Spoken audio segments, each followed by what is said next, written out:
Here's my. If anyone on the call doesn't want to be recorded, just send your questions in the chat. And if you don't want your video recorded, then just don't turn on your video, only because I can't go through like asking every person if they give me permission to record them. That's just gonna be so time consuming. But yeah, we can just give people a few more minutes to hop in since there was that time confusion. And in the meanwhile, if you guys want to send any questions that are already burning, please send them in the chat or just feel free to unmute your mic. If not, I have like a set of 10 questions that I get from everybody that I'm going to go through. These are the questions I get from everyone, and I'm going to put them on the screen so you guys could see. How will I do that actually? Let's see if I share my screen.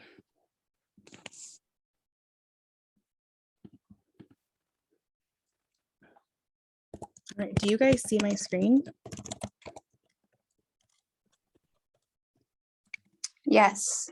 Oh, yay. Look how fun that works out. I was going to make a whole slideshow for you guys, but that didn't work out.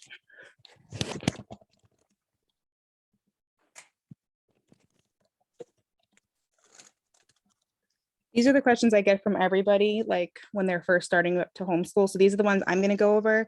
But if you know that you can't stay the whole time, or you just know that you have a burning question about something different, then, you know, just say the word. This is super casual.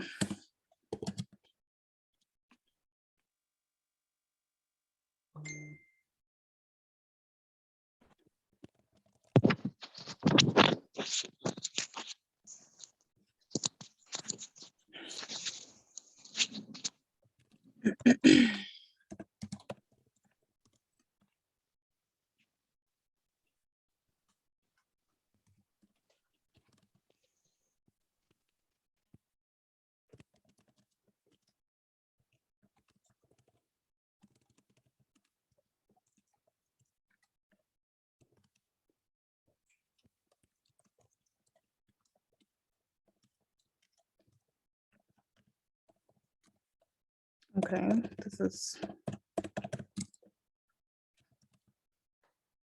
I'll just tell you guys a little bit about me. I started homeschooling my 4 kids 5 years ago. This is our 5th year.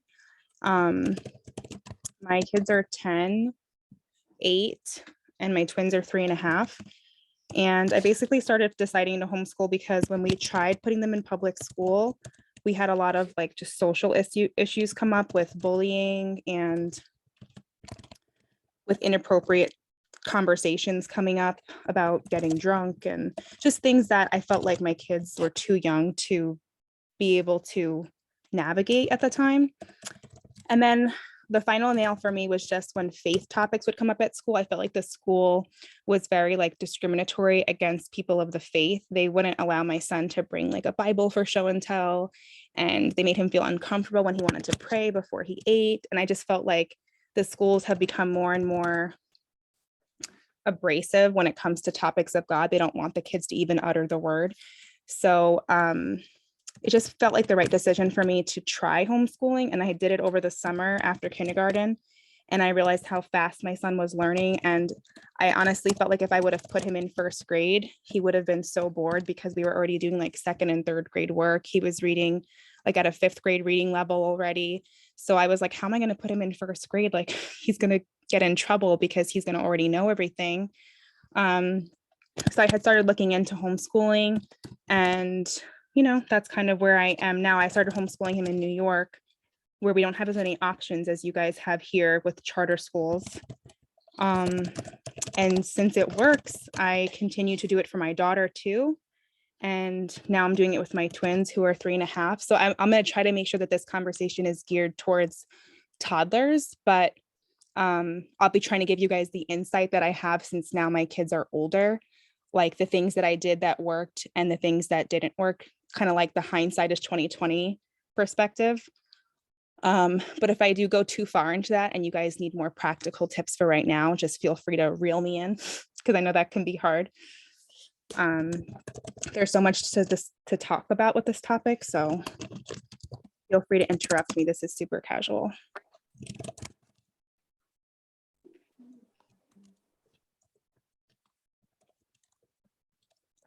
so I'm going to go through these questions, and then I'm not seeing any questions coming in on the chat yet. So I'm going to just go through these, and then you guys let me know if I'm on target for what you guys wanted to know. Ashley, it's Rachel here. There's a couple of questions in chat. Amber Collins asking, how often do you report back to the charter school? And then saying, showing 2 to 4 methods. Do you mean math? Can you give an example for other courses? So we've received a couple in chat, just FYI. Oh, okay. Yeah, now I'm seeing those. We did talk about reporting back to the charter school, but I will. Oh, no, we didn't. That was before when you were asking about the funding. Okay, so let me just address those 2 questions really quick before I forget to do them, because those I don't get those questions as often. So this will kind of go with the question about what your options are. So I'm going to do question number 3 first in terms of what are your options with homeschooling. So your 3 options with homeschooling in California are to homeschool with a charter school, which is a public school. And when you homeschool with a charter school, you would be signing up like with a public school. They're going to ask you for their birth certificate, for their immunization records.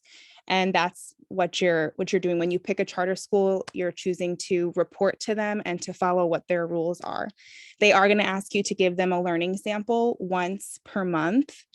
You'll meet with a teacher on Zoom because of COVID. We used to meet in person, and you can meet in person, but right now we're meeting on Zoom. And she just kind of asks you what you've been covering for the month, what you've been doing for math, what you've been doing for science. Some charter schools are more strict and they'll want a sample for every subject. My charter school, which is Blue Ridge, they only ask for 1 sample per subject. So this month it's language arts, they want to see a sample. Next month it's science. Next month it's math, and so on and so forth. They follow the regular calendar year. So from August until May, we meet, and then June, July, and August, we don't meet. Well, no, June, July, we don't meet.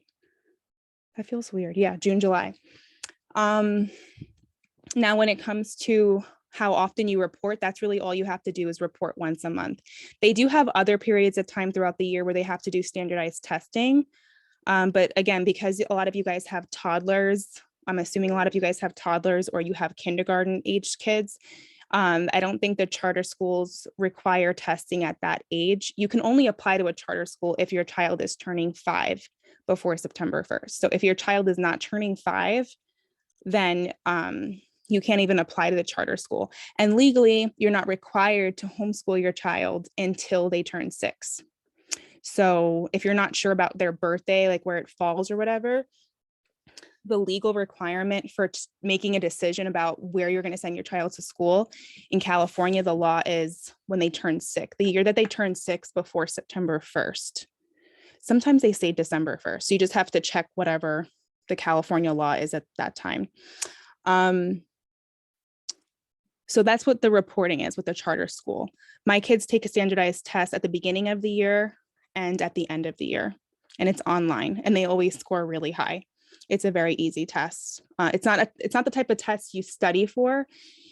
It's kind of like the SAT. If any of you guys have taken the SAT, you can like prepare for it, but it's not like you would study certain topics or anything. It's kind of like you learn about reading comprehension and math. Those are like the 2 subjects that come up on the standardized test.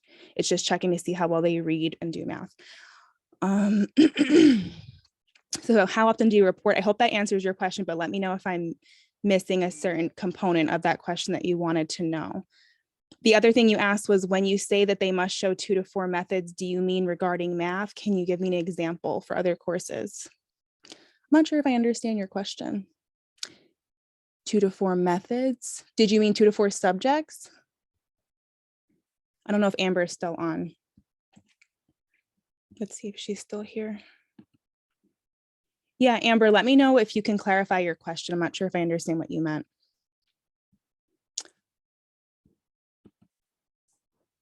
How is everyone else doing? Are you understanding what I'm talking about with the charter school? Hopefully I'm not confusing anyone. Before, Michelle was asking about options for outsourcing, like say you feel overwhelmed with doing all the homeschooling yourself.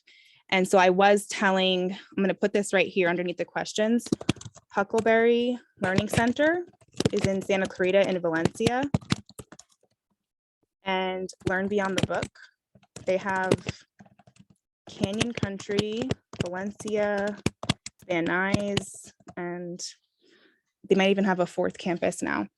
Those are the two outsourcing places that I know about in Santa Clarita that are for homeschoolers, and they have classes throughout the day that you could drop your kids off to take. And those classes start as young as age 4. They do reading classes, they do math classes, history, science, art, piano, even like different guitars. They do tutoring, like personal one-on-one tutoring.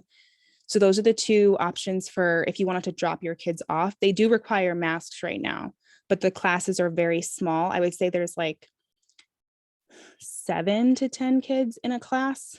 And the teachers who are teaching the class are super passionate about what they're teaching. So it's very likely that your child's going to enjoy it because the teacher is so dynamic. My kids have always really enjoyed their classes. They do Lego classes, Minecraft classes. The price range, I see Rachel asking about the price range for the drop-off options. It varies a lot. Like for a cooking class, my kids did a cooking class. That class was a little more expensive because it includes the food. So that class was like $325, and $325 covered them for 10 weeks, 1 hour once a week. Was it an hour or an hour and a half?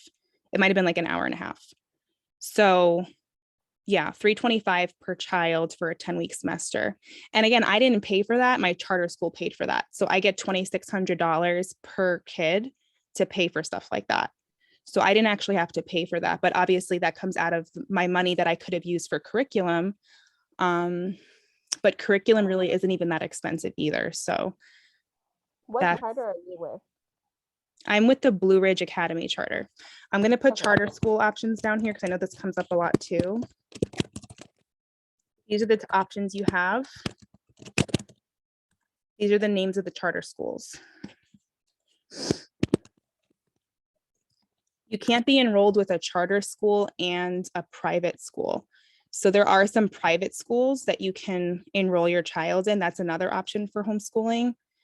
But obviously that's more expensive because you have to pay private school tuition. And that can be more like $3,000, or it could be like $1,500 if you're doing part-time. Sky Mountain, iLead, and Gorman. Those are like the top ones that I know about.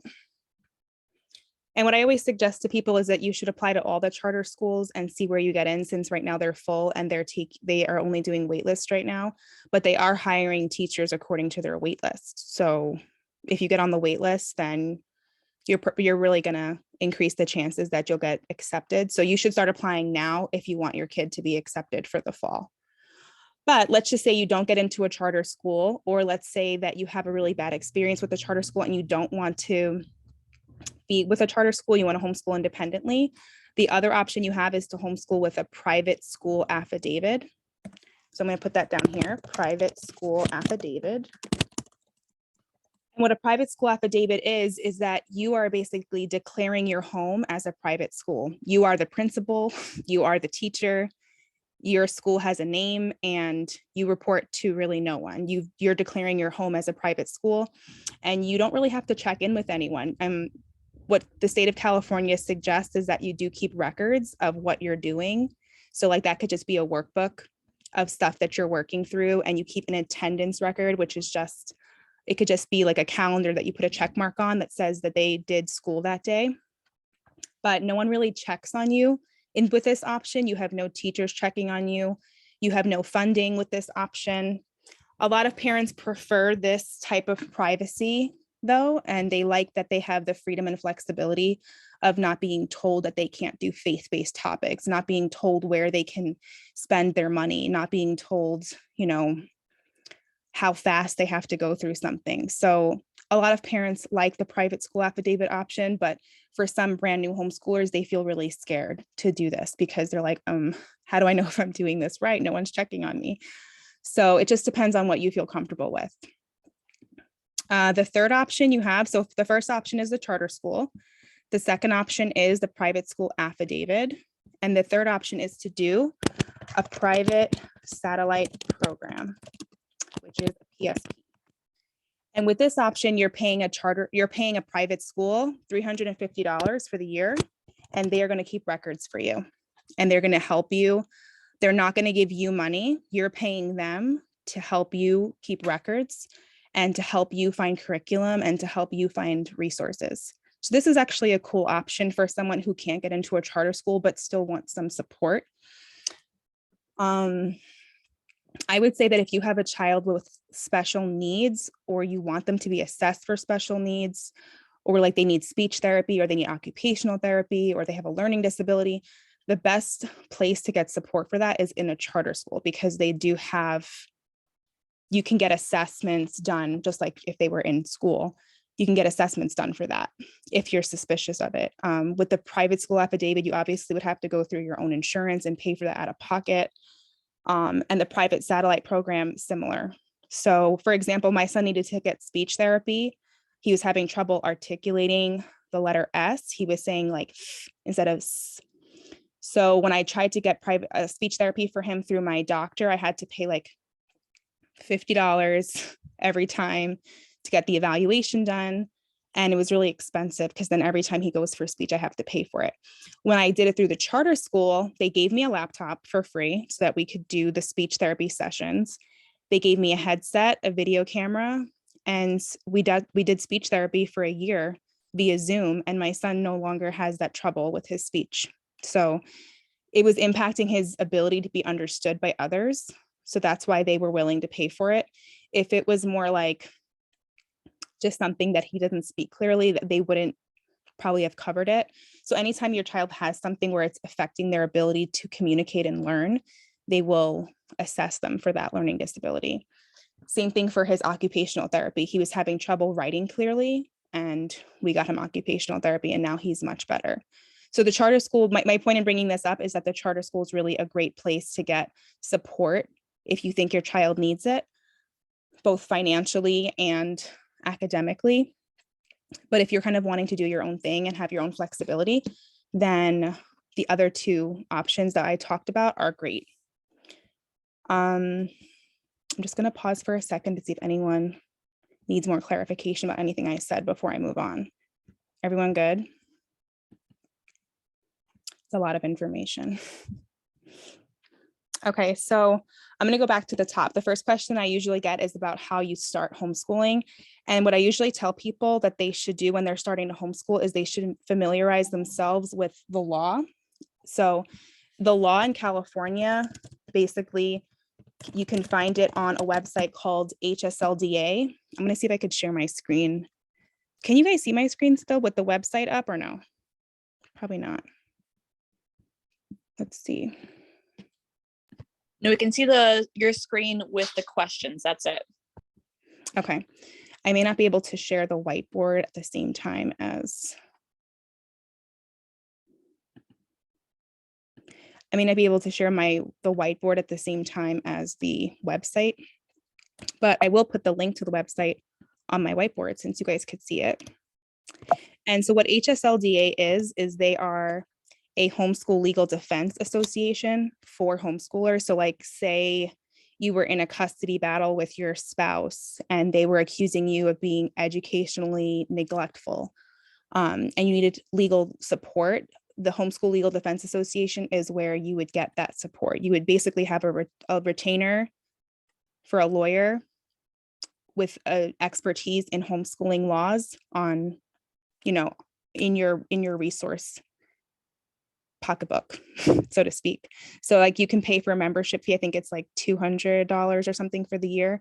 And you have unlimited access to help with legal homeschool law. So that's usually the first step when you're beginning to homeschool, is you should familiarize yourself with what are the laws, what are you required to do.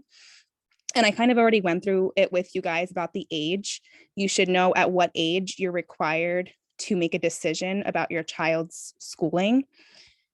And just to review that again, your child, whatever year they turn 6 by September 1st, you must comply with homeschooling laws, or you must send your child to school. Otherwise, you could be accused of educational neglect, if somebody were to report you. But if your child is 5 and they do not turn 6 by September 1st, then you are not under, legal requirement for you to start doing anything with them. However, the charter schools will accept you at age 5 if you wanted to do that. Just kind of like you could do kindergarten optionally, but it's not required, same thing. So once you familiarize yourself with the law in California, you can look at all your different options, which we already went through. In the state of California, you have 3 options: the charter school, the private school, or the private satellite.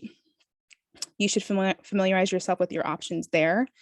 And then usually you would start to research those options. You would decide what approach you want to do. And honestly, you can change your mind. Like, say you really want to do the charter school, but then you try it and halfway through the year, you're like, this is horrible. This is so stressful.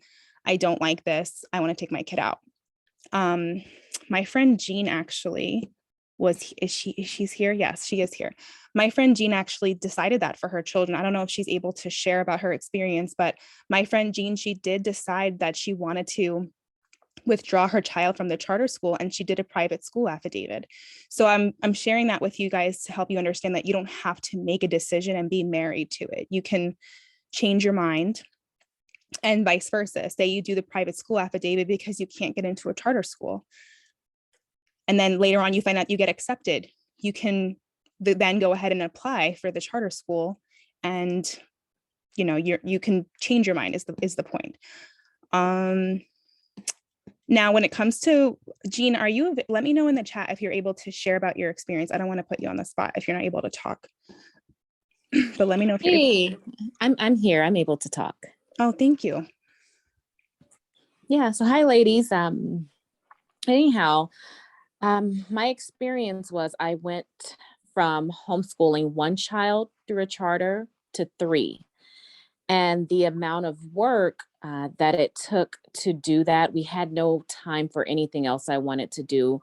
Our whole vision of why we homeschooled in the first place was lost because we just spent so much time in a schoolroom, work, because we had to turn in these sample sheets every month on top of our PLT she was very strict. So she wanted to go through every single page of work we had done. And it began to be too much. There was more tears in our classroom than there was happiness. So at that point, I decided that it was not right for us at the time until I can get a better grasp on how to homeschool 3 children and figure out a schedule and understand how each of my children learn.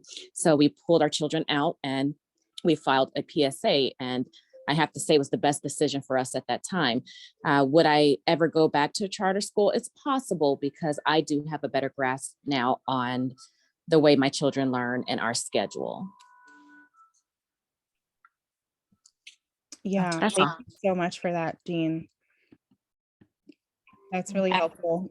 That way, at least other parents hear that I'm not just making stuff up, that you totally went through that experience. And I love that you have both sides to share, that, there's benefits to being with the charter school, but there's also the disadvantages of feeling like, every month you have to check in with this teacher and they're going to be asking you, did you do this? Did you do that? And of course, you can always tell your teacher, no, we're kind of having a hard time understanding this topic. We need more time with this. And legally, your teacher really couldn't say, well, that's not good enough. You're left behind now, which brings me to my other question that I have on this list, which is, I get this question all the time. How do you know that your child isn't falling behind? And I'm sure like a lot of you guys probably worry about that because you feel like the only way for your child to be up to par is if they were in school. But I think that's a common misunderstanding people have. They assume that because your child's in school, they're not behind. But that's not true. Your child could be in school and they don't get it, but it doesn't matter. You have to move on with the class. The advantage to homeschooling is that you being there one-on-one with your child, that they don't get it. You see it. They can't connect the dots. They don't make connections to other subjects. When you ask them questions, they aren't able to answer you. So that's something that unfortunately in a classroom, teachers can't really do that. If your child takes a test and they pick the right answer by accident, you kind of just assume the kid gets it, but they didn't. They just kind of guessed, or Maybe they understood it short term. Yes. Okay. So it's kind of an assumption that we think that kids are not behind just because they're in school. Now, when it comes to like when you're homeschooling and your kid is falling behind or they're taking longer to get something, it's okay because you're not going to get left behind in homeschool. You can take extra time to cover something. And if they're behind in a grade level with something, there's no emergency with that. You can allow your child to be behind in a grade level until they get it. And when they get it, they might move through content faster. So you'd have to kind of just be comfortable with allowing your child to go move at their pace and getting them help when they need help. You know, if you really see that they're struggling and you're not able to help them, then it's important for you to admit that and look into your options with tutoring, with classes, with one-on-one support. All of those things are available to homeschoolers. So that's kind of the short answer to that question. But if anyone has a specific concern about being behind, speak now so that I can address that. Most homeschoolers, though, are not, they may be behind in like a certain subject, but they're usually very advanced in other subjects. So for example, my kids both are in, like legally, they're in 5th grade and 3rd grade according to their birth date, but academically, they're in different grades for different subjects.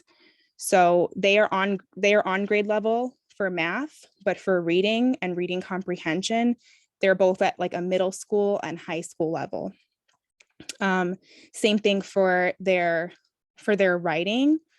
I feel like their writing isn't where it would be if they were in school. I feel like they're more below grade level with their writing.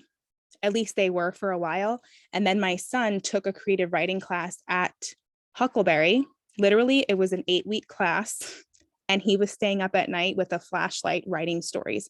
Now he writes like chapter books. I couldn't even get this child to write a sentence. But it was a matter of me being willing to admit that I wasn't doing a great job encouraging him to write. I was too scared and worried about him being behind. So I put that pressure and fear on him.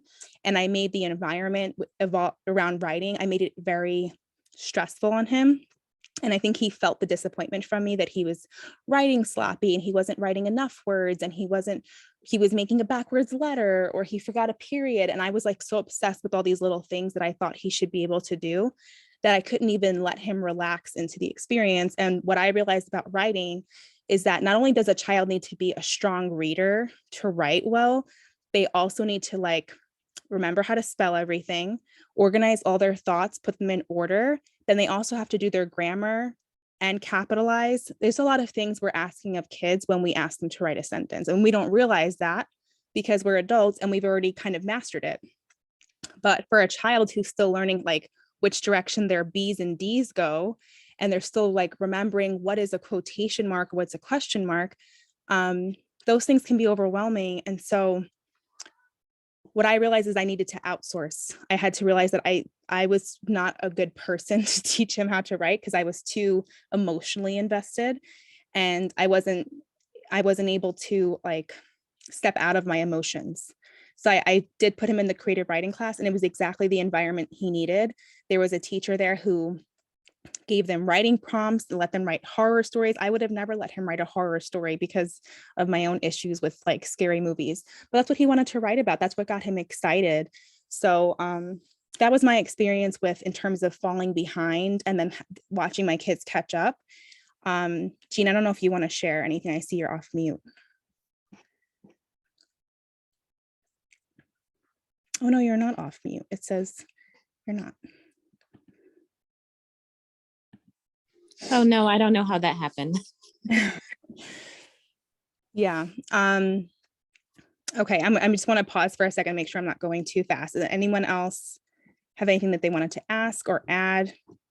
If there's any homeschool moms that are on that, I did ask a few moms to come who could share, you know, so if there's any moms on the chat who have older kids or have already been homeschooling and you want to share anything, please feel free. But if not, I'll keep going down the list.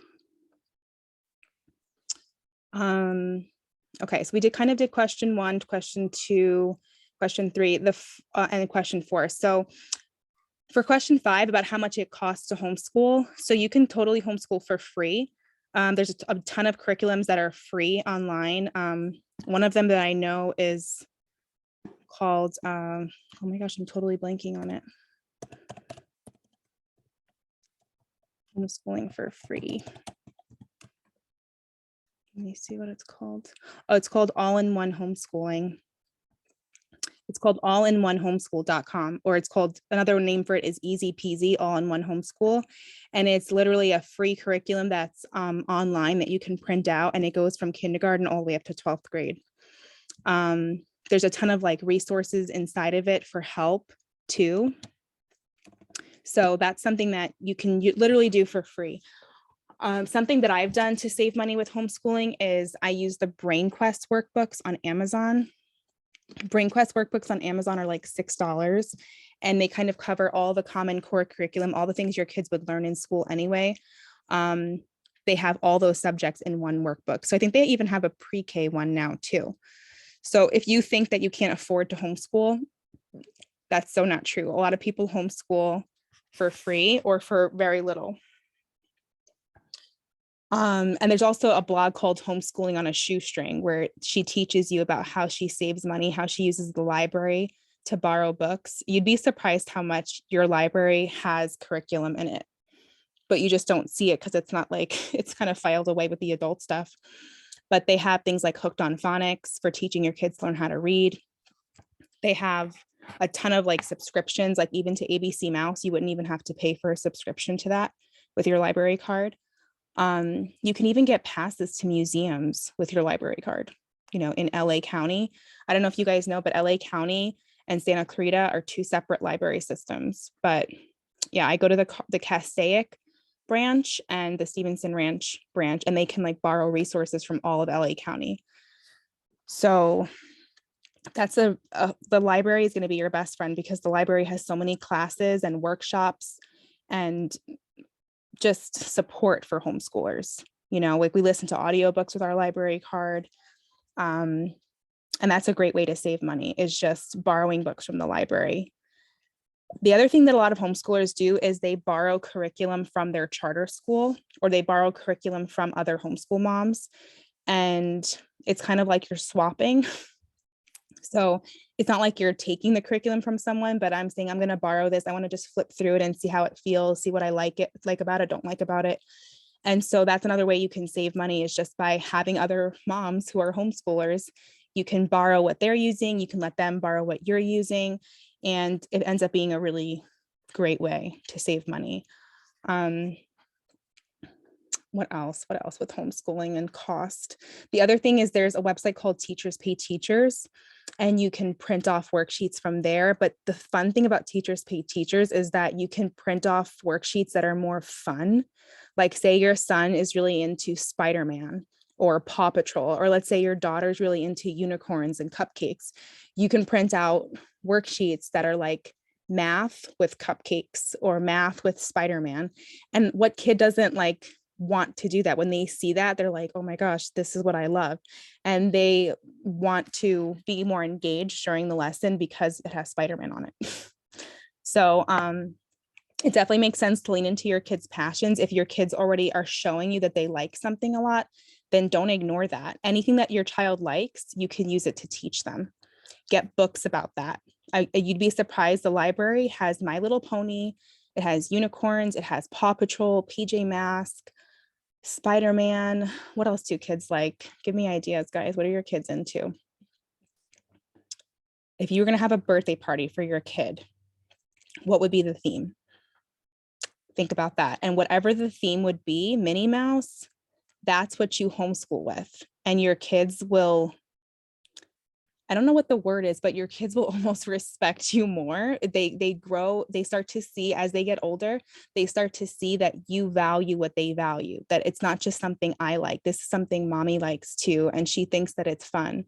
And it causes a connection to happen between you, where you start to see, why does my child like Minnie Mouse? What is it about Minnie Mouse that gets her excited? Is it the little ears? Does she like a bunch of little, what I realized is that My daughter likes all the little animals that have fluffy fur and little ears.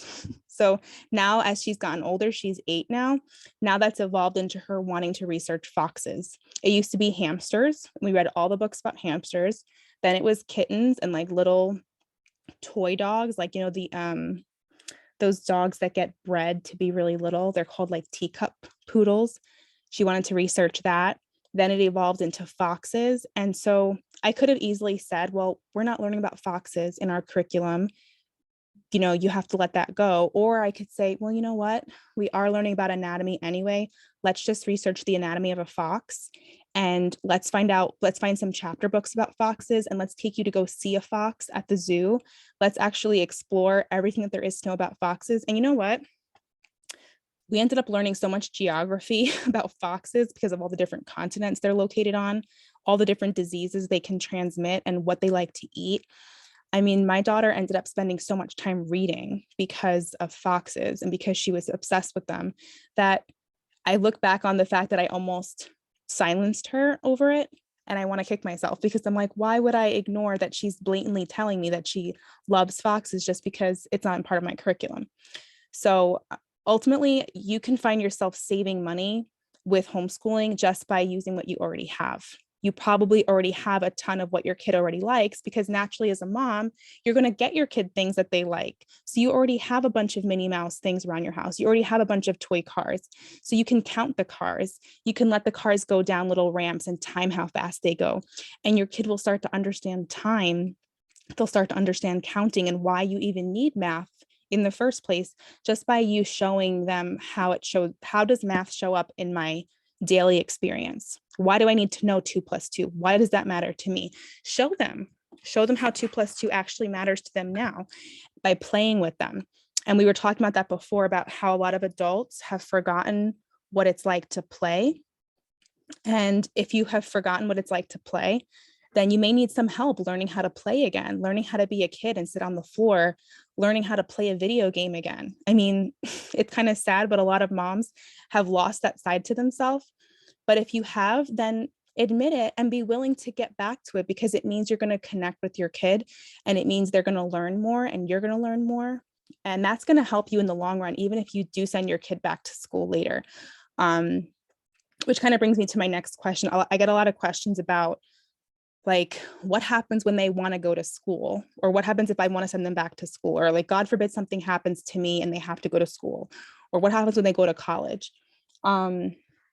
I don't know if you guys are thinking about this because I know this session is geared more towards toddlers, so you guys have a lot of time before you think about that.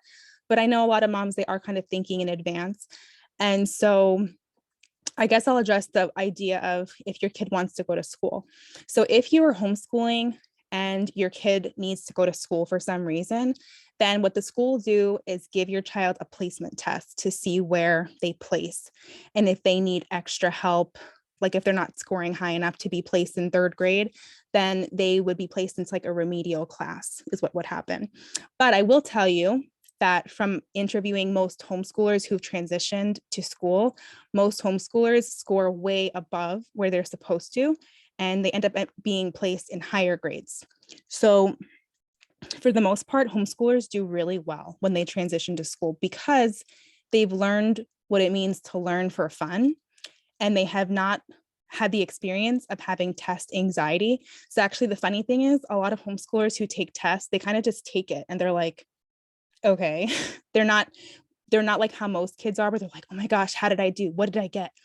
They're like, I just answered what I knew. What I didn't know, I didn't know. I kind of read it and I picked what I thought was best. So most homeschoolers who go to college, they always score really high, or they score, or if they score below, then there's resources for them to catch up, just like any other kid. Like, I know, again, we assume because our kids go to school that when they get to college, they're going to be ready, but that's not always the truth. Okay. Like, I remember when I was applying to college, I did not score high enough to take the math level class I needed. And I went to public school and I was actually like a really high achieving student. But when it came to math, it was sort of like, I wanted to go into a medical program. So I needed a higher level math and I didn't score high enough for it, even though I went through the public school system and I did well. So I had to take a remedial math class to sharpen my skills. And then I went into that class the next semester. It wasn't a big deal. So when they want to go to school and college, that's always an option. That's never not an option just because you homeschool, if anyone is worried about that.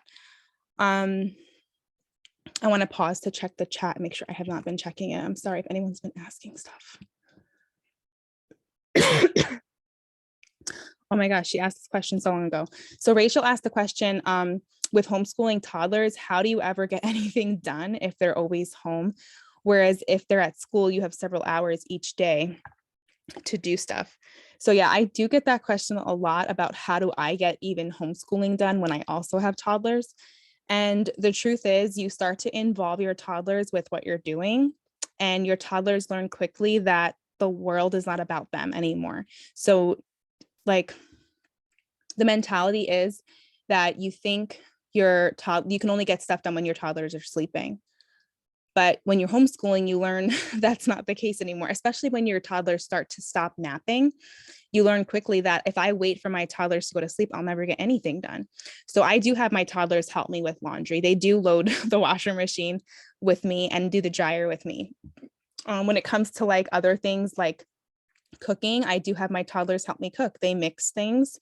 And yes, it's a little messier. Yes, it takes longer, but I account extra time for that. Like I don't start dinner at 5 o'clock. I started at 4 o'clock if I'm going to have them help me. The other thing in my situation is I have older kids. So my older kids can play with my younger ones. I don't always have my toddlers in my face. But if you do have only a toddler, then they probably are in your face all the time. And you do need to account for that, the fact that they want to be involved. And normally with most toddlers, when they get the chance to be involved and you give them that one-on-one attention, they eventually like are okay to be on their own after that. But if you're always expecting them to play independently and to not be involved with what you're doing, that's not natural. The normal thing is that most children want to watch what their adults in their lives are doing, and they want to imitate, which is how they learn, and they want to participate, which is how they learn. So every time your child wants to imitate and participate with you, you should accept that as a homeschooling lesson. So cooking in the kitchen is a huge way kids learn. My kids are 8 and 10, and they can independently cook several meals. Like they can make breakfast, and they've been doing that for several years. Like since they were 5, they've been cooking. Did they get burns? Yeah, we talked about burns. We talked about how you treat burns, and it's a life skill. You need to know that you get burned sometimes. Like, and I don't let them be alone. Obviously, like I was with them when they were younger, but now that they're older, I kind of let them be in the kitchen and I'm just nearby. I don't have to be with them. But when it comes time to self-care, which I see Melissa asking about self-care, totally homeschool moms have a hard time with self-care because it takes motherhood to the next level. So what I do is I do drop my kids off for classes. And my husband does take my kids to sports. So my husband takes my kids to track 3 days a week. And so I don't have my older kids at night 3 days a week because they're at track practice. So that's a great time for me to have self-care because then I just have my toddlers and it's like half the work. But then on the weekends, my husband is home or he's like, back and forth between sports, and he's able to stay with them while I like sneak out and go to the dollar store. That's my self-care. Or I'll go to the nail salon, or I will just go and get ice cream. It just depends on what I need for self-care that weekend. But I mean, I think that what you need for self-care probably like it changes when you're homeschooling because you're not going to get 6 hours of self-care anymore. So maybe if you're expecting 6 hours of self-care every day, then that might be unrealistic anyway, even if your kids were in school. 6 hours is a lot of time for you to have to yourself. And I mean, that's probably really nice. But what you have to also realize is that when your kids come home from school, you're going to be back on and you're not going to get to move at a schedule that is for you. So like if your kids have projects to do or field trips to do or homework to be done, or they have also like sports practices, you'll quickly realize that whatever self-care you got during the day is going to quickly get depleted as soon as your kids get home, and you have to like run on the hamster wheel with them 5 days a week to keep them on that schedule. So self-care is something that I think whether you decide to send your kids to school or not, you have to think about it a little differently. So I don't know if that answers your question about self-care. And I'd love to hear what you guys are doing for self-care right now, because self-care is something that probably varies for each person, like how much they need and what they do for self-care. Let me see what this says in the chat. So Melissa's saying, do you have a routine or a rhythm of the day? So yeah, I do have that. And most homeschoolers do have a routine, not a schedule. So I know like probably a lot of you are urged to make yourself a homeschool schedule where at 9 o'clock you sit down in front of the chalkboard and you do math. And then after 30 minutes, you take a break. And a lot of homeschoolers, like the first year, they want to do that. They want to do school at home. And I've even known some moms to make their kids wear uniforms because they're like, you are not going to sit in pajamas all day. So you could do that. But for me personally, our rhythm is that we wake up like around 8 o'clock and I allow my kids an hour for like personal self-care, prayer, showers, brushing their teeth, and they need a full hour to do that before they're like ready to do anything else. After that, we usually spend like 30 minutes doing a devotional time where we, as a family, we read the Bible together, we pray, we talk about different faith topics, and sometimes that can go on for an hour, depending on like how good the conversation gets. Sometimes the conversation gets super juicy, and I'm so glad that I don't have to like end the conversation to quickly get to school or something. So those are the most important things that I make sure happens every day. Now for the rest of the day, it kind of depends if my kids have a class. If my kids have a class, then I do have to hurry up and get them to that class. Like on Thursdays, my son has a class at 9:30 that I have to drop him off for. So it depends on what I have going on that day. I would say every day is not the same. And so you'd kind of have to accept that with homeschooling. You're probably never going to be home and you're going to have a very busy schedule. You're not going to be home every day when you're homeschooling. Most homeschoolers actually have a hard time staying home because of all the activities there are to do. So yeah, when it comes to routine and rhythms, I don't know if I'm answering your question thoroughly because that's like a really big question, but you're free to pick any routine or rhythm that you like. If math is important to you to cover every day, that's something that's important to me. I just make sure we get a lesson of math done every day. And then reading is something that happens every night. So my kids actually have a book lamp that they attach to their books. And every night we go to bed an hour earlier so that they have a full hour where they get to read, or I read to them. Even though my kids know how to read, I still make them let me read to them, or we listen to an audiobook together. Now, Libby's asking about teaching toddlers, if there's a baseline way, or if there's a baseline of what lessons and skills and curriculum to start with them by like age. So I don't know if you mean like developmental milestones, like if there's a way for you to know if your kids are behind on developmental like academic skills. Is that what you mean? Or do you mean like literal curriculum? Okay, so she says yes. Okay, so there is a place that you can look at developmental milestones. I'll just pull that up really quick, where you can see like what your kids should be able to do. But I would advise you guys to be really careful with looking at milestones, because this is like the beginning of disappointment for you. By looking at developmental milestones, you're going to find something that your kid doesn't do yet. And you're going to think your kid sucks, they're behind, I suck as a mother, why don't I know why didn't I teach them this?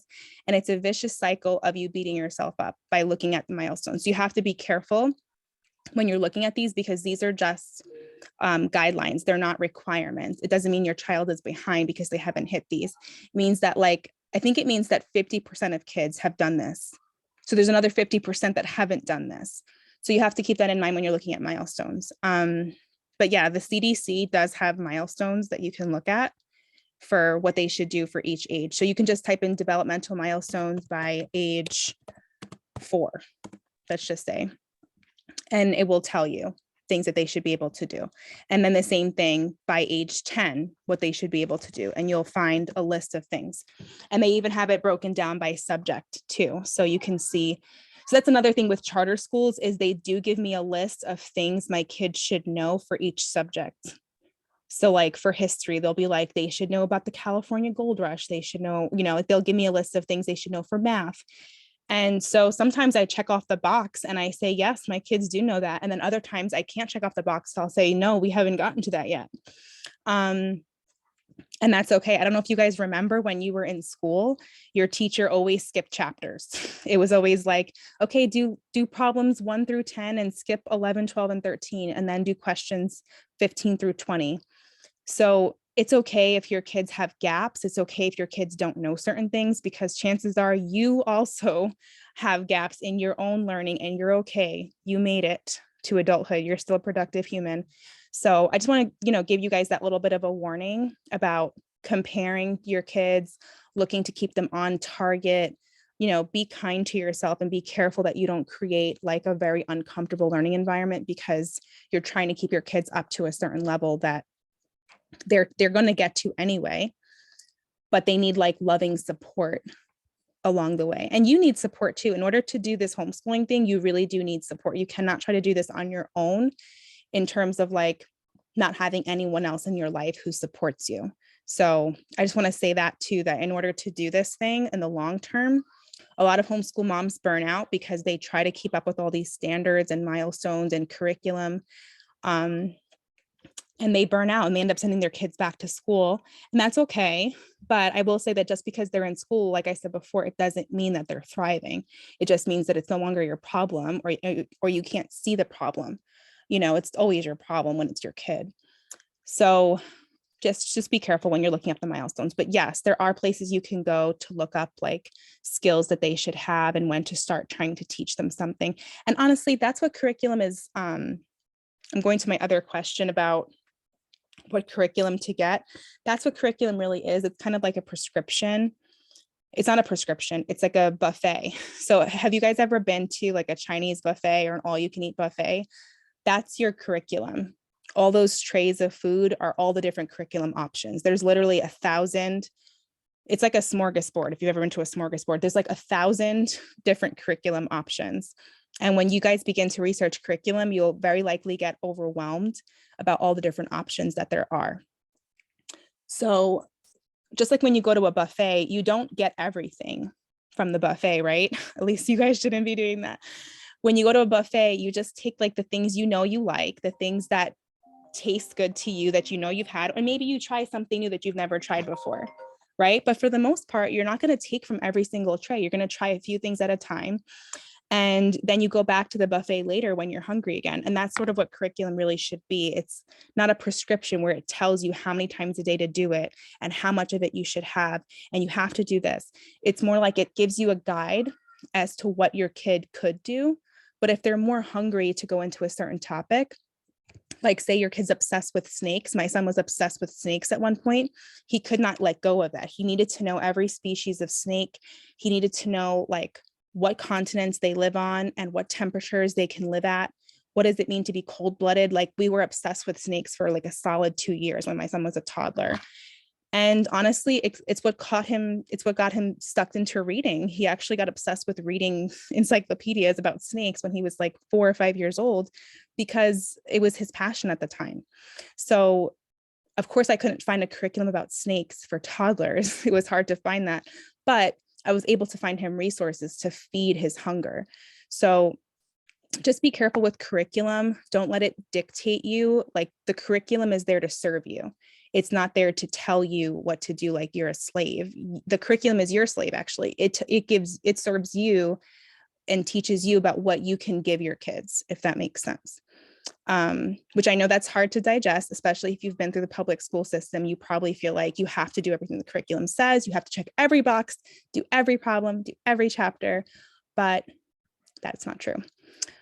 I see in the chat that Melissa's asking, when explaining to a charter school about homeschooling, is it challenging, or about unschooling? So I don't know if you guys are familiar with unschooling, but unschooling is sort of like a approach to homeschooling where you don't do a lot of traditional homework. Like you kind of don't have a structure per se. You let the child lead in some instances. And so unschooling can look very different for different families. Some people are like radically unschooling. That means that they don't give their kids any rules. They don't do any structure. They don't do any book work. They let their kids do whatever they want. And actually, some of those kids really thrive. I know that sounds crazy. Some of those kids really thrive because they learn how to become independent and self-regulate without having an adult tell them like, it's bedtime now. You can't have that. They learn on their own, like, I need to get off the screen, or I need to spend more time with this. And they eventually do learn their own skill set. But unschooling, I actually am more an unschooler myself, but I'm not a radical unschooler. And when it comes to explaining to charter schools, like, how are you unschooling and actually getting anything done? It can be challenging. It depends on the teacher that you have. For us, when we were doing foxes, that wasn't on our curriculum. When we were studying foxes and when we were studying snakes, it wasn't on our curriculum to study those things. But I was able to think about it in an academic way. So I was able to explain to her that when my daughter was obsessed with foxes, it wasn't like she was just playing video games with foxes, like she was actually learning. So same thing when my daughter got obsessed with clay. I was able to tell my teacher, like, she was researching the different types of clay, the temperatures that they cure at. She was creating different items with it. So she was, it can be challenging though. But my teacher was okay with it. Hopefully that wasn't confusing to anyone who's unfamiliar with unschooling, but that was the question that Melissa asked in the chat about unschooling. Okay, where are we now? Okay, the other question I get is that, like, will my kids miss out on things like prom and sports and school experiences and all that sort of thing? So the homeschool community usually does put on a homeschool prom. So prom, if that's like a big thing in your head, there is proms for homeschoolers. Maybe it's not as big as what they would get in school, but prom is actually not the best place for kids to be at anyway. There's a lot of very shady things that happen at prom night, as if you don't remember. When it comes to sports, my son and my daughter are both very active with sports, so sports are not an issue. They cannot play sports with the public school unless the school gives them special permission though. So my kids do play sports privately, meaning I have to pay for them, but my charter school would pay for them too. I just haven't, my husband coaches, and I don't know, I haven't actually gone through the steps to have him become a vendor to have the school pay. So sports are not an issue. If I wanted my son to get like a scholarship or something later on, again, I could always let him go to school, and he could get scouted from a public high school, or he could even be scouted as a private athlete. So I want to reassure you guys, when it comes to sports, there's no issue with them having access to scholarships or being scouted to play professionally. That's always an option for homeschoolers. And actually, a lot of people choose to homeschool so that their children can focus on sports more and developing themselves as an athlete, if that's what their special skill is. So yeah, like with gymnastics and football in particular, my kids have a lot more time to devote energy to that than if they were in school. Does that answer the question? Does anyone else have specific concerns about like their kids missing out on a school experience? When you're part of the homeschool community, like we pretty much have Valentine's Day parties, Christmas parties, we have a ton of events for homeschoolers. We almost can't even keep up with all the events that are happening. I think we have more events in the homeschool community than the school does at this point. But yeah, in Santa Clarita in particular, we have a ton of experiences for your kids not to miss out on anything. Okay, so moving on to some of the last questions I have about, let's say you're a working parent or you don't have time to homeschool, or like say you're going to have a newborn, or like let's just say you don't feel qualified to teach because you didn't like school yourself, so you don't even feel like you know enough to teach something. I kind of want to address some of those concerns because there are a lot of moms who work full-time and they're single parents and they homeschool. And I wish some of them would have logged on today to share how they do that, because I'm not personally in that situation, but my husband does work a lot. And so I do pretty much take on the bulk of homeschooling. So when it comes to being a working parent and trying to homeschool at the same time, I think what a lot of those moms do is they have their children stay with another homeschool mom during the day, or they drop their kids off to homeschool centers where they can take classes. And then they just do some of the homeschooling with them at night or on the weekends. So there's totally a way to work out working and homeschooling. If you're in the situation where you have a newborn on the way and you think you'd be better off dropping your toddler off so that you can just focus on the newborn, that's totally an option. But you are kind of robbing your toddler of the experience of seeing what it's like to interact with an infant. And I'm not saying that that's like, I shouldn't say that you're robbing, because that makes it feel like it's a bad decision. I don't want to make it seem like that. But I am saying you're taking away an experience from them by doing that, but it might be something that you need to do as you're transitioning. But what I want to say is that when I was pregnant with my twins, and I had a 5-year-old and a 7-year-old, I did consider sending my kids to school just because I was like, how am I going to homeschool and have newborn twins? But I thought about it. I'm like, it might be harder for me to wake up in the morning after having been up all night with my twins to drop my kids off to school and make sure that they're also dressed and have their homework ready. So, and then have to also do that all over again to pick them up when they get out. So you might be surprised how it's easier to homeschool when you have a newborn, because you're not running back and forth to do pickups and drop-offs. When I was pregnant with my twins, I was able to do a ton of research about twins, and we used my pregnancy as the lesson. So we learned about, our homeschool lesson was all about babies and what developmental milestones they don't have yet, how they can't see in color, how they can't see distance. And we use the baby as the lesson. The baby is the lesson. The baby isn't like a distraction from the lesson. The baby is actually teaching your toddler or your child something that, you know, they may never learn again. It's like their once in a lifetime opportunity. So yeah, for us, we learned about conjoint twins. We learned about identical twins versus fraternal twins. We learned about how twins even, come about. And we used what the life experience was to be the lesson, since I was going through it anyway. Does someone want to ask a question? I heard someone come off of mute. No? Okay. Now, if you feel like you're not qualified to teach because you didn't like school in the first place, and you feel like you don't know math or something, we kind of talked about this before, but if you feel like you don't know something, then it's smart for you to admit you don't know it and show your kid what you do about it. So it's either you're going to learn it with your kid, you're going to go one lesson ahead of them and you're going to learn it as you go, or you're going to hire a tutor to teach them it, or you're going to drop them off for a class, or you're going to find another homeschool mom who loves that subject anyway. So for example, I love science, and I know a lot of moms don't love science. I teach a veterinary studies class from my home every Friday, and I have 7 kids who get dropped off, and I do a science lesson with them every Friday. If I wanted to, all of those moms, they also have their own skill set. Like some of them are really into art, some of them are really into math. I could say, can you teach my kids this math? I don't get it. Can you do that? And they would.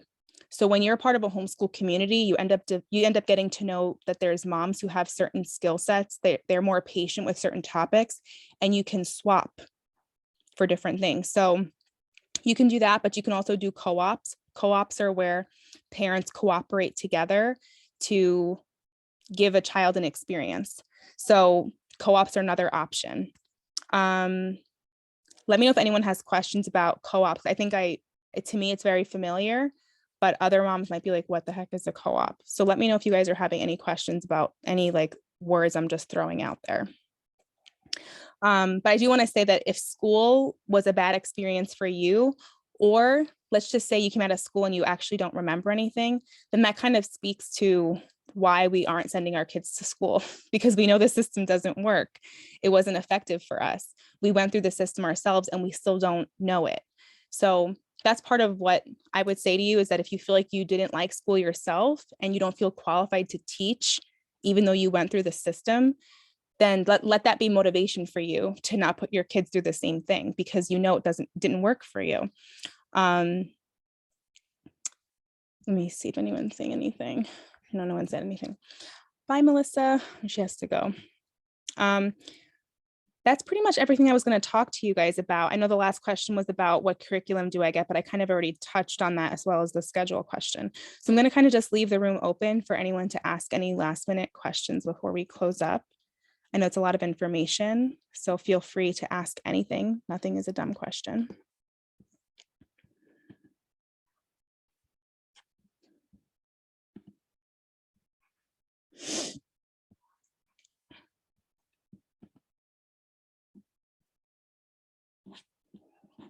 Let me see. No questions. You guys are so quiet.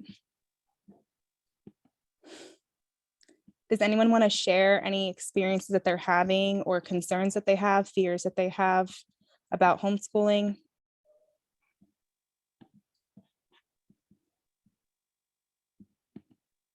Are you guys able to hear me okay?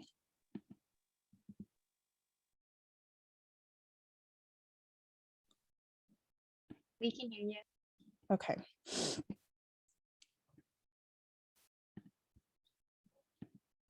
All right, so I'm going to see if I can share with you guys a few websites that you can use.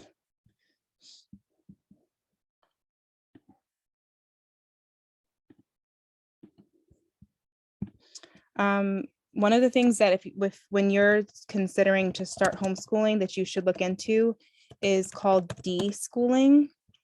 And deschooling is where you take a time of a period, like sometimes it's like 3 months, where you start to unlearn some of the myths you might think you know about how learning happens. So let me show you guys a website. Let's see if I can share my screen again.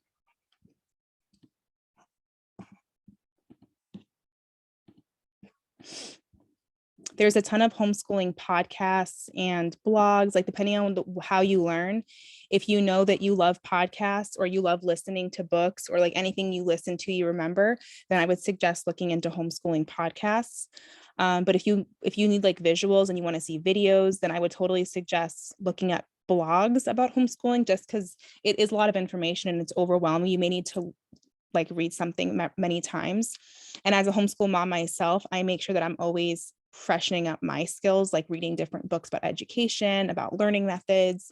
And I'm just always keeping myself up to date with different options and different curriculum, different like skills that I could better myself with. So when you're first learning to homeschool, the first thing you should do once you like know the laws of your state is you should look into deschooling. And deschooling is just an adjustment period where you get to know your kid and you learn how they learn and you connect with them as a person.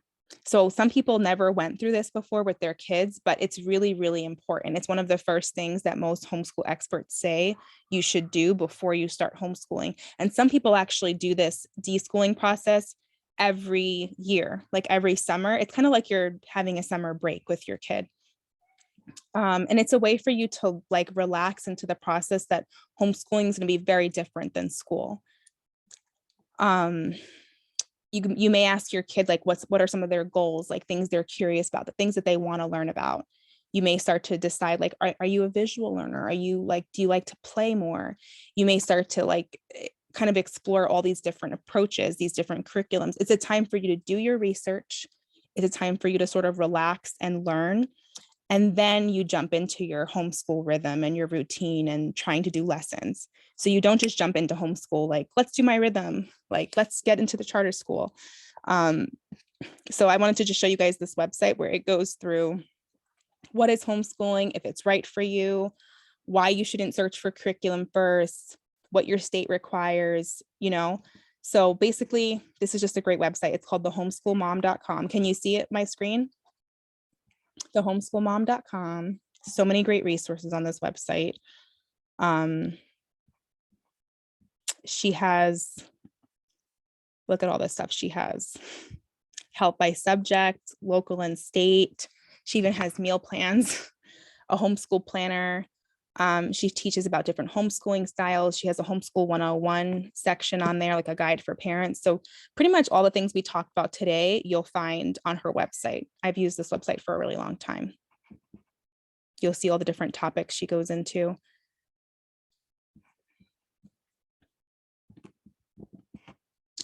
And then the other thing I was going to show you guys is if you go on to her local and state, you can pick the state that you're in, which I guess we're all in California, and you can get state specific information. There's always homeschool conventions going on too, kind of like homeschool conferences, and you can see when there's conferences coming up. I'm actually going to be a guest speaker at a conference that's coming up next month. It'll be a digital conference, like a virtual one. It's going to be released in March.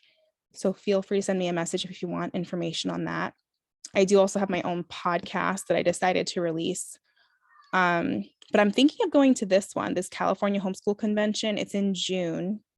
And it's basically a place where you can listen to different homeschool experts give advice on different topics. Sometimes they're digital, like virtual, but this one I think is in person. I went last year and it was so much fun. And then they also have like a curriculum expo where all the different curriculum creators come into this big room and they have the curriculum there for you to shop. You can flip through it. You can ask them questions. You can get pricing information. Definitely super overwhelming, but so much fun. So definitely check out a homeschool conference. It'll leave you feeling so refreshed and so encouraged. If you can still see my screen, you'll see that I'm going into a conference website right now just to show you like an example. Sarah McKenzie is one of my favorite speakers. She actually has a website called the Read Aloud Revival, where she helps parents get back into reading aloud with their kids. And she teaches you why it's important. But these are the different topics that she teaches. She has 6 kids that she homeschool along with a set of twins. But she does like mom to mom panels where like she actually covers the topic of how to stop toddlers, everything from toddlers to math tiers to how to get dinner on the table. So like any topic you'd want to know, she's pretty much going to cover it in her talk. So she also has a podcast with a ton of encouraging information. So I would definitely suggest if you're thinking about homeschooling to check out one of these conferences because you'll get a lot of information. Like you'll get answers to questions that you didn't even know you had, basically. All right, let's see. The other thing, one more thing I want to show you guys is where to find the law. If you need like legal help,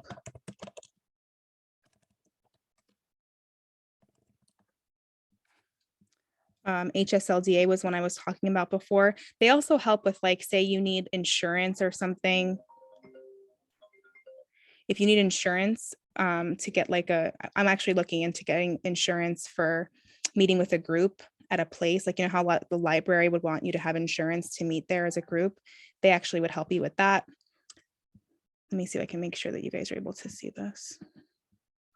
You guys are so quiet. Hopefully you can see my screen, but this is the California homeschool law. And you can see what it is in other states. Like if you're thinking of moving to a different state, you can actually click on that state and it'll show you what the homeschooling law is in that state as well. In California, there's no immunization law requirement. There are mandated subjects that you have to teach. There's the age requirement. Really? Yeah. Hi, I don't think anyone can see your screen. Oh, thank you for telling me. Let me start. Yeah, I messaged, but I don't. Okay, how about now? No, not yet.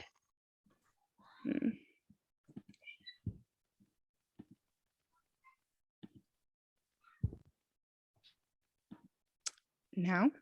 No, no one's seen it for the last 5 minutes, I think. Oh man. Yeah, we were messaging in the chat. Wow. Sorry. I will. I will add the links for you guys in the chat so you could see it. Okay, thank you. I'm sorry, guys. I don't know why it's not working. So in the chat, you'll see the link for the legal information and help by state. So you can just have that in your like in your back pocket to reference. And then the homeschoolmom.com is the other place I was talking about, where you can just get all types of support and help. And then you can also find conferences in your area. So those both are in the chat right now. I'm sorry, my screen sharing stopped working. I think every time I change screens, it actually will stop letting me share for whatever reason. But yeah, so that was everything I wanted to share with you guys. I'm curious to hear what your questions are. If you got any answers to your questions, if you still have lingering questions or fears. I know that I had a ton of fears when I was first starting to homeschool, so feel free to like lay it out there.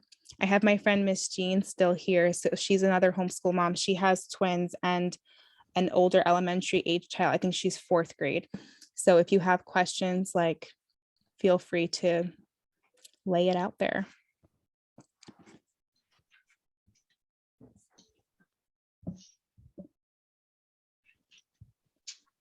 Can you hear me at all, Ashley? Yeah, I can hear you. Hey, Libby, twin mom, hashtag. Awesome. Thank you so much. With toddler twins, my question is, in giving each kid like individual attention, my son is always interrupting when I try to do something with my daughter. Have you found a way to like go with each child in between? Yeah, that's another question I meant to address. I'm glad you brought that up. So totally you're gonna get interruptions when you have multiple kids, especially when you have twins. They always want to do whatever each other are doing. But just, yeah, with having multiple kids, you're gonna get interruptions, and you do need to teach your kids about this is what happens when I get interrupted. I'm not talking about the kid who's doing the interrupting. I'm talking about the kid who's getting interrupted. They're watching you to see how you deal with interruptions, because in life, they're going to get interrupted too. And so they're going to see, does mommy scream when she gets interrupted? Does she get mad when she gets interrupted? Does she get distracted when she gets interrupted? So she's going to watch you to see how you respond to the interruption. And you're going to have to kind of try to be careful with yourself as you respond, because you want your daughter to see like, okay, in life, you're going to be interrupted, and this is how you handle it with patience, and this is how you prepare. So besides that, there's also preparing for the interruptions in advance. So I find that my kids don't interrupt me as much when I fill each of their cups up first before expecting them to leave me alone. So I do spend a lot of one-on-one time with I spend time with all of them first in the morning, so that no one feels like they haven't gotten me. And so usually once I've done that with them, like either we do a tea party together first thing in the morning, we go out for a walk first thing in the morning, like we do something together. That way, like my kids are kind of sick of me by the time we get back. They want to go and do their own thing. But otherwise, expecting toddlers not to interrupt you is like expecting to eat Oreos and brush your teeth at the same time. Like there's totally no way that your toddlers aren't going to interrupt you. And if you expect that, then you're going to always be disappointed and angry. And so I found that for me, I had to expect that my toddlers were going to interrupt. And so when they do interrupt, I find that it's because they want to either participate or they want to they want more attention. Yeah. So the only way you can spend one-on-one time with my toddler twins is when I give an activity to one of them that the other one doesn't know about. So I'll give one of my twins, like if my older kids can't hang out with them because they're like at practice or something, I'll have one of my twins go in a separate room with Play-Doh, which I know that sounds like a horrible idea, but it's not. I have sent them in the backyard before, or I'll let them watch something on their tablet. I'm not an anti-screen mom, totally fine with it. But if you are an anti-screen mom, you can also do watercolor painting, which is a less messy alternative to regular paint. And I find that most kids are actually pretty distracted by that, especially if it's special and you never let them do that. Then if you do let them do that, they're probably going to leave you alone for a good 30 minutes. You know, so basically just having reserved special activities that your kids never get to do, that all of a sudden they get to do for 30 minutes. I wouldn't expect your toddler to leave you alone for more than 30 minutes. That's Oh just, yeah, no, my toddlers don't leave me alone for more than 10. yeah. So like you're pretty much, actually what most people say is that however old your kid is, that's how long they're Yeah, their attention span. So if you have Yeah. a 2 or 3-year-old, then you don't even need your kid to leave you alone for more than 5 minutes, because technically Right. like you could have already accomplished what you wanted to. But I would Yep. say in your situation, because you have twins, it's probably best to like try to do something with them together. And then if your son gets bored, then go ahead, go do what you want to do. Then you mission accomplished. And if he doesn't and he stays and does the activity with you, then that day you didn't get to do one-on-one, and that's okay, you know? Cool. Yep. That sounds good. Yeah. It's good to hear that from other twin moms too, because I feel like, especially with a boy and a girl, my Yeah. son is so much more physical, where I know my girl, she would sit and read with me for hours on end. But my son, I mean, it's going to turn into a wrestling match after 5-10 minutes if I'm trying to do something with her. So it's Yeah. good to, just hear that it is normal and that's what's going to happen and work through it. Yeah. Well, it's a big, big mentality switch. It's Yeah, a big mentality definitely. switch, because like I feel like a lot of moms who think they're going to homeschool, they think like, okay, that means I have to have one-on-one quiet time. That means I have to find something for my other kids to do. And how am I going to do that? And how many minutes of Mhm. alone time am I going to get? And I think if we think about it that way, it feels like an impossible task, versus if we say like, I'm not expecting to get 30 minutes of alone time. I know that that's not realistic. So by like lowering your expectations, you start to realize like, wow, I actually can get a lot done by just playing with them and not expecting that they're going to leave me alone. Like, why don't I just play with them? If they're interrupting, what are they interrupting you for? It's not like they're interrupting you because like, I don't know. I think sometimes as moms, we miss why our kids are interrupting us. It's normally because they are trying to communicate like a need that they have. They want to play. They're hungry, they're thirsty, they're bored. So they're trying to communicate to you what they need. And I've just found that when my toddlers are interrupting me, it's because they're trying to let me know that they need something. So I found that leaving snacks out, like a cupcake tray. I don't know if you've ever done the cupcake tray, but when I'm about to do like an intense lesson with my older kids, I prepare a cupcake tray of like, in each of those little holes, I put like different snacks, like Cheerios in one, grapes in another, blueberries in another, like there's 12 holes. So you just put 12 different snacks in there. And you'd be surprised what a tray of snacks does. A tray of snacks, really can buy you a good 20-30 minutes of quiet, because they're eating. So, and because it's small quantities of food, and there's so many different varieties, I have found that my twins have left me alone just because there's like this exciting new tray of snacks. So I call it the picky toddler tray, but it's because I'm like, what do you guys want to eat? And I just put that tray out. But you can even do that with activities too. You can put paint, like water paint in them too, and let them paint outside. But yeah, that's kind of what I've tried. You basically have to be willing to try so many different things before you're going to find something that works. And then as soon as you do find something that works, you're probably going to have to change again as they get older, like a new technique. Yep, makes sense. Very helpful. Thank you. Yeah. And I would say with your son, like you'd be surprised how much you'll probably need to do like the crazy learning with him. My son has taught me like what it means to think outside the box, because my son For doesn't. sure. Yeah. You're going to have to play cars with him. You're going to have to count those cars. You're going to have to time how fast it takes the cars to get down a ramp. You're going to have to run with him and like hop to different leap pads. Like they're going to make you move. And you know what? I think as your son gets older, you'll realize how much you thought you were teaching him stuff, but the whole time he was actually teaching you how to think differently, how to learn with your body. And that's only something I'm catching on to now. My son is turning 10. And I'm like, you know what?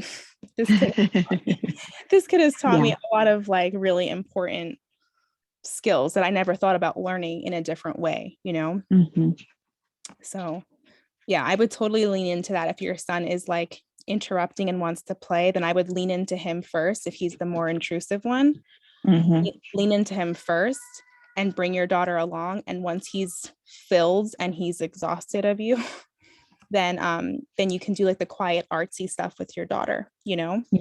Yep. So yeah, that's what I have a similar situation actually with my older ones, because my daughter's really into art, and I find that I just can't do art with her in the morning like she wants me to, but she knows that now. She knows that like art is something that happens towards the middle end of the day when everyone Mhm. else has been filled and we want quiet time. We'll like do our art together, whether it's like watercolor or color pencils or clay. And it's kind of like a cute little quiet time activity to do anyway, to wind down. So kind of works out. So yeah. Does anyone else have any thoughts or like lingering fears or questions or anything that they want to share before we end?